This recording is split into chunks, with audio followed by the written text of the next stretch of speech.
Sudah berapa kali menikah? 6 kali.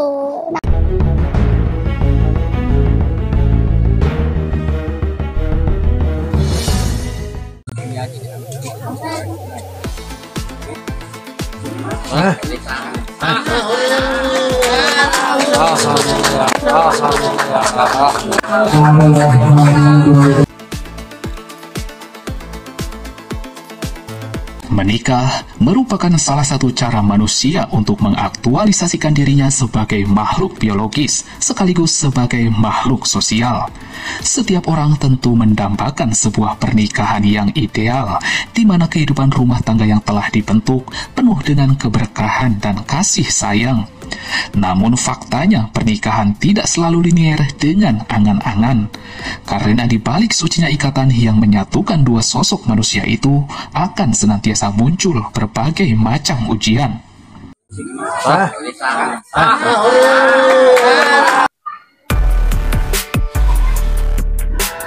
Pernikahan adalah ikatan suci antara seorang laki-laki dan seorang perempuan. Oleh karena itu, sejatinya pernikahan hanya dilakukan satu kali dalam seumur hidup. Namun pada kenyataannya banyak hal yang menyebabkan putusnya ikatan tali pernikahan dan berujung pada kasus perceraian. Dalam banyak kasus, orang-orang menikah hanya sekadar untuk menyalurkan kebutuhan biologisnya, sementara tujuan pernikahan itu sendiri, yakni membangun keluarga sakinah, mawadah, dan warahmah tidak pernah terpikirkan. Hingga pada akhirnya, pernikahan hanya dibuat seperti mainan. Mereka bebas menikah dan bebas bercerai jika sudah bosan terhadap pasangan.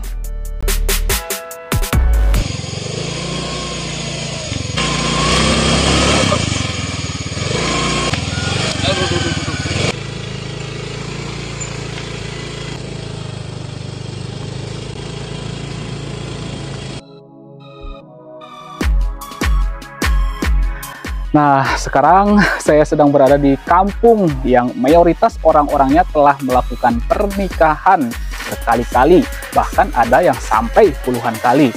Memang beginilah adat di kampung ini. Jadi, sebuah pernikahan, perceraian, menikah lagi, bercerai lagi, hingga berkali-kali sudah merupakan sebuah kebiasaan dan dianggap wajar.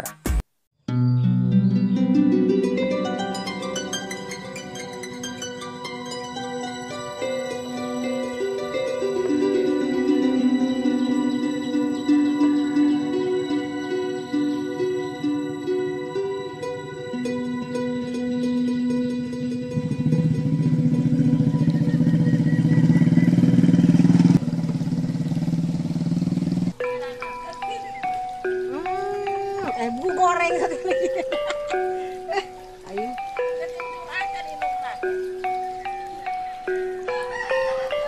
Di kampung ini, nilai suci sebuah pernikahan seakan tidak ada maknanya. Mayoritas masyarakatnya melakukan pernikahan hingga berkali-kali, bahkan ada yang sampai puluhan kali. Seorang perempuan bisa memiliki suami hingga 7 orang, tentu dengan pernikahan yang berbeda-beda. Laki-lakinya pun begitu. Mereka bebas menikah dan bebas pula bercerai kapanpun mereka mau. Fenomena kawin cerai di kampung ini sudah sangat lumrah, tidak ada kata tabu.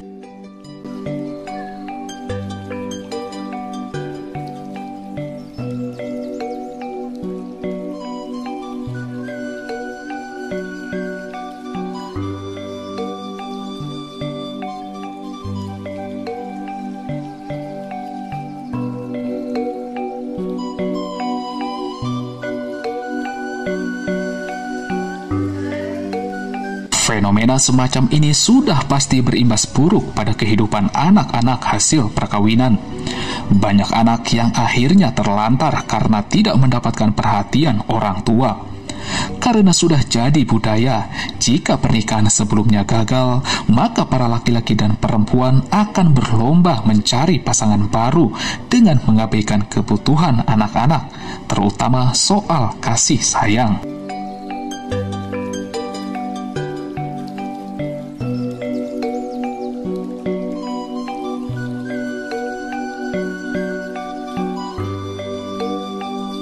Maka sangat wajar jika dalam satu keluarga terdapat beberapa anak dengan beberapa ayah kandung yang berbeda-beda. Karena ibunya telah menikah berkali-kali dan dari pernikahan-pernikahan itu ada anak-anak yang dihasilkan. Sudah menjadi adat juga bahwa jika pasangan suami istri bercerai, maka laki-laki di kampung ini tidak akan mau mengurus anak. Segala kewajiban pengasuhan itu akan sepenuhnya diserahkan kepada pihak perempuan. Dan tidak jarang pula pihak perempuan yang lalai mengurus anak-anaknya, sehingga anak-anak korban perceraian itu dititipkan kepada kakek neneknya atau saudara yang bersedia menampung. Seperti yang dialami oleh seorang perempuan bernama Onol. Perempuan ini telah menikah sebanyak 6 kali. Dari ke-6 pernikahan itu, Onol memiliki beberapa anak dari suami yang berbeda-beda. Penyebab utama perceraian Onol dengan para suaminya itu adalah karena faktor ekonomi. Dan ternyata di pernikahan yang ke-6 ini, Onol merupakan istri kedua alias dipoligami. Berapa kali menikah? 6 kali. Kok bisa sebanyak itu? Ya, kumanya. Bukannya kita nggak mau benar, bukannya kita nggak mau sakinah mawadah warohmah. Namun ya kayaknya laki-lakinya deh yang kurang, apa ya, bukan kurang perhatian, jadi sama-sama melawan ego gitu. Kalau perempuan kan kalau perempuan gimana lakinya aja. Kita tidak bermaksud untuk kawin banyak, kawin sering gitu ya, karena mungkin laki-lakinya deh yang kurang apa ya? Kurang bisa mengayomi rumah tangga. Gitu, kurang bisa mengayomi rumah tangga. Ya pokok utamanya mah mungkin dari materi kurang, terus nggak kerja juga. Kalau perempuan kan kalau salakinya nggak kerja, atau mau diempanin apa gitu. Oh, jadi salah satu pemicu utama yang membuat ibu bercerai dengan suami ibu terdahulu karena masalah ekonomi begitu. Ya, pokok utama ekonomi itu. Tidak jauh berbeda dengan Onol, seorang perempuan bernama Kamsah juga mengalami hal serupa. Ia memiliki suami sebanyak 7 kali, artinya 7 kali pernikahan telah dialaminya selama hidup. Namun kisah rumah tangga Kamsah lebih dramatis. Dari sekian banyak pernikahan yang dialaminya, perceraian terjadi karena Kamsah cenderung dicampakkan oleh sang suami. Ibu sudah berapa kali menikah, Bu? Udah 7 kali. Banyak juga ya, Bu, ya suaminya? Iya, itu 7 kali juga. Enggak mau tadi nama. Mau 1 aja tadi nama. Berhubung jodoh, jeung deui lalakina suamina itu. Hayangna keur baheula mah, hayangna ulin bae gitu.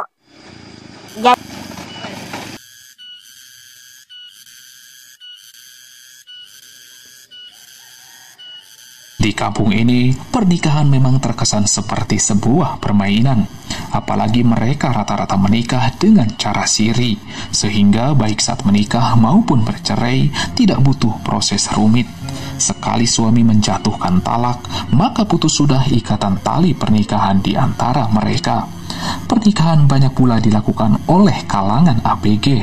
Umumnya secara mental dan finansial mereka belum siap, sehingga saat terjadi guncangan sedikit saja, mereka akhirnya menyerah dan lebih baik berpisah untuk kemudian mencari pasangan lain yang dirasa lebih cocok.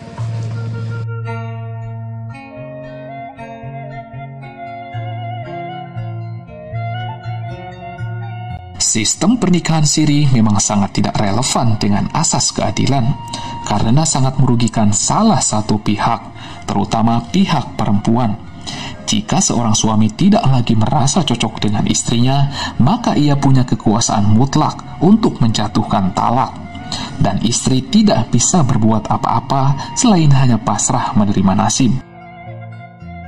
Persis seperti yang telah dilakukan oleh Samiun, laki-laki ini telah puluhan kali menikah. Saking banyaknya, ia tidak ingat siapa saja perempuan yang telah menjadi mantan istrinya.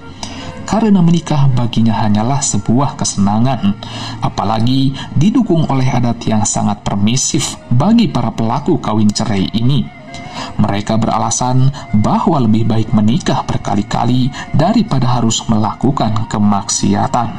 Kalau ditanya sudah berapa kali kawin, jujur saya nggak ingat mas, karena sudah kebanyakan gitu ya. Yang pasti sih lebih dari 10 kali atau mungkin lebih dari 15 kali atau 20 kali bisa. Karena ya sebentar-sebentar gitu saya nikahin cewek, ceweknya mau, begitu ceweknya sayanya bosen, saya mau ceraikan dia, ya ceweknya mau nggak apa-apa kalau diceraikan, ya udah kita cerai gitu mas.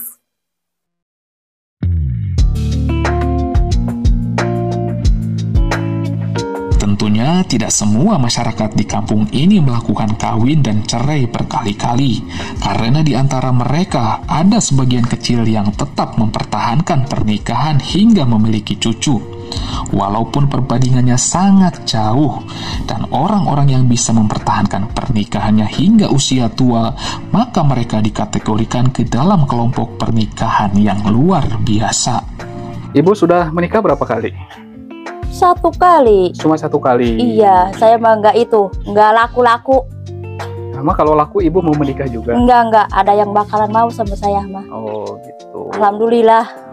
Alhamdulillah pernikahannya cuma 1 kali. Pertama dan yang terakhir. Oke.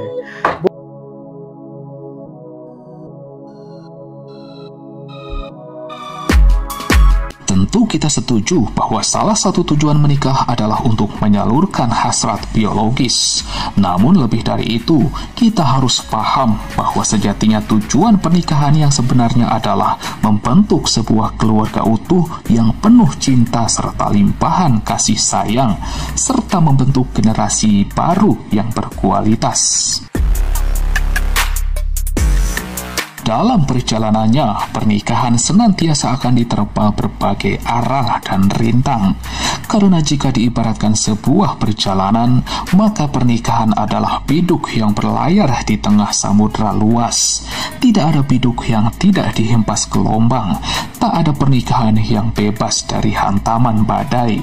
Namun jika masalah datang, bukan berarti pasangan harus menyerah dan mengibarkan bendera putih. Ibu menikah berapa kali? 3 kali. Bapak pernah menikah berapa kali? 2 kali. Mau punya istri yang ketiga? Ya mau sebenarnya mah. Kalau udah ini. Udah kalau apa? Udah dikasih gitu. Oh gitu. Iya kalau dikasih. Jadi masih punya niat untuk menikah yang ketiga kali? Iya. Kalau nggak dikasih mah nggak jadi pak saya mah. Oh gitu. Kalau dikasih? Kalau dikasih mah insya Allah.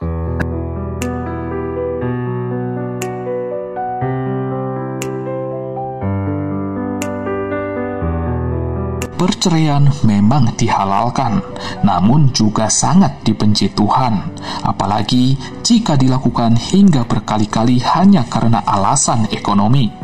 Perceraian bisa dilakukan jika biduk rumah tangga benar-benar tidak bisa diselamatkan lagi, atau jika pun diteruskan akan merenggut kebahagiaan masing-masing pasangan. Perceraian juga merupakan jalan darurat. Jika semua upaya telah menemui titik buntu, maka boleh dilakukan. Jodoh memang takdir dari Yang Maha Kuasa. Namun pernikahan bukanlah sebuah permainan yang apabila kita ingin, kita lakukan, dan apabila kita bosan, lalu kita tinggalkan. Tidak seperti itu.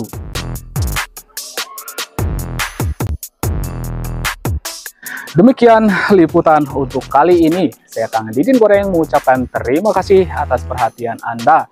Sampai jumpa. Assalamualaikum warahmatullahi wabarakatuh.